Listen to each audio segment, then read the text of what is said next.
চারটি প্রাণী ঘরে অভাব ও অসুখ নিয়ে আসে। এই চারটি প্রাণী যাদের ঘরে আছে ঘর থেকে বের করে দেওয়ার ব্যবস্থা করুন, আর না হলে এই ঘরের থেকে অভাবও যাবে না, অসুখও যাবে না।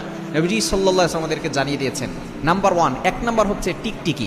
টিকটিকি হচ্ছে এমন একটা প্রাণী যেটা খুবই বিষাক্ত একটা প্রাণী। এই টিকটিকি যদি কোনো খাবারের ভিতরে পড়ে যায় অথবা সে খাবারের ভিতরে মল ত্যাগ করে, ওই খাবারটা কিন্তু বিষ হয়ে যায়। এটা কিন্তু অনেকেই আমরা জানি না, বর্তমান চিকিৎসা বিজ্ঞান বের করেছে। ১৫০০ বছরের নবী সাল্লাল্লাহু আলাইহি ওয়াসাল্লাম বলেছেন তোমরা টিকটিকি যেখানে পাবে সেখানে তাকে মেরে ফেলবে, এবং এক আঘাতে মেরে ফেললে আপনার সওয়াবও হবে। আম্মা জান আয়েশা রাদিয়াল্লাহু তাআলা থেকে বর্ণিত, সুনান ইবনে মাজার ৩২৩১ নম্বর হাদিসে রয়েছে। একজন মুক্ত দাসী ছিল যার নাম ছিল সাইবা। তিনি আম্মা জান আয়েশা রাদিয়াল্লাহু তাআলা আনহার ঘরে প্রবেশ করলেন, দেখলেন সেখানে তার ঘরে ছোট্ট বর্ষা আছে। তখন তিনি জিজ্ঞেস করলেন, হে উম্মুল মুমিনিন, আপনার ঘরের ভিতরে এই বর্ষা কেন? তখন তিনি বলেন, নাকতুলু বিহি হাযিহিল আউজাক, আমরা এটা দিয়ে টিকটিকি মারি। কেন মারা হয়? তখন তিনি বলছেন, নবী সাল্লাল্লাহু আলাইহি ওয়াসাল্লাম জানিয়ে দিয়েছেন, যখন ইব্রাহিম আলাইহিস সালামকে আগুনে নিক্ষেপ করা হয়েছিল তখন সকল প্রাণী চিন্তিত হয়ে পড়েছিল কিভাবে আগুন নিভানো যায়, কিন্তু একমাত্র টিকটিকি আগুনে ফু দিয়েছিল যাতে করে আগুন আরো প্রজ্বলিত হয় এবং ইব্রাহিম আলাইহিস সালাম পুড়ে যাক। এই জন্য নবী সাল্লাল্লাহু আলাইহি ওয়াসাল্লাম বলেছেন যে এই টিকটিকি হচ্ছে বিষাক্ত একটা প্রাণী, এবং ইব্রাহিম আলাইহিস সালামকে যাতে করে পুড়ে যায় এই জন্য তিনি আগুনে ফু দিয়েছিল এই টিকটিকি। এই জন্য টিকটিকি মারা হচ্ছে সওয়াবের কাজ, এবং টিকটিকি একটা বিষাক্ত প্রাণী। যেই ঘরে টিকটিকি থাকে ওই ঘরে কোনো বরকত থাকে না। দ্বিতীয় নাম্বার হচ্ছে কুকুর। আমরা বর্তমানে কুকুর বেডরুমে ঢুকিয়ে নিয়ে যাই।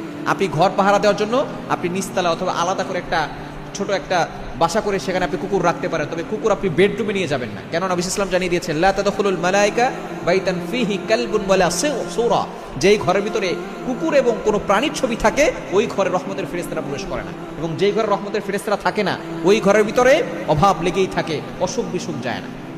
এজন্য দ্বিতীয় নাম্বার হচ্ছে কুকুর। ৩ নাম্বার হচ্ছে মাছি। আমাদের সমাজে কিন্তু মাছি আছে, এবং মাছির এক ডানায় কি আছে? রোগ আছে, অন্য ডানায় দেখা যাচ্ছে তার প্রতিষেধকও আছে। কিন্তু এই মাছির ভিতরে অনেক জীবাণু আছে। এটা কিন্তু বিভিন্ন খারাপ খাবারের কাছে যায়, ময়লা খাবার যেখানে আছে, পায়খানা যেখানে আছে, এই আবর্জনা যেখানে সেখানে যায়, যার কারণে তার ভিতরে অনেক ভাইরাস আছে। এর দ্বারা অসুখ বিসুখ লেগেই থাকে। শুধু তাই নয়, এই মাছির দ্বারা কিন্তু দেখা যাচ্ছে ঘরের ভিতরে অসুখ বিসুখ লাগে এবং ঘরের ভিতরে দারিদ্রতা চলে আসে। এবং ৪ নাম্বার হচ্ছে ইঁদুর। এই ইঁদুর যদি ঘরে থাকে তাহলে আপনি বিড়াল পালবেন। ঘরের ভিতরে বিড়াল পাললে দেখবেন ইঁদুর থাকবে না। বিড়াল হচ্ছে ভালো প্রাণী এবং সেটা বরকতি প্রাণী। ঘরের ভিতরে বিড়াল পাললে ঘরের ভিতরে বরকতও আসে।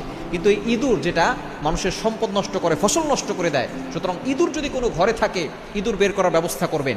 এই 4টি প্রাণী যেই ঘরে থাকবে ওই ঘরে অভাব লেগেই থাকে, অসুখ বিসুখ লেগেই থাকে, দারিদ্রতা চলে আসে। এজন্য এই 4টি প্রাণী বের করার ব্যবস্থা করবে।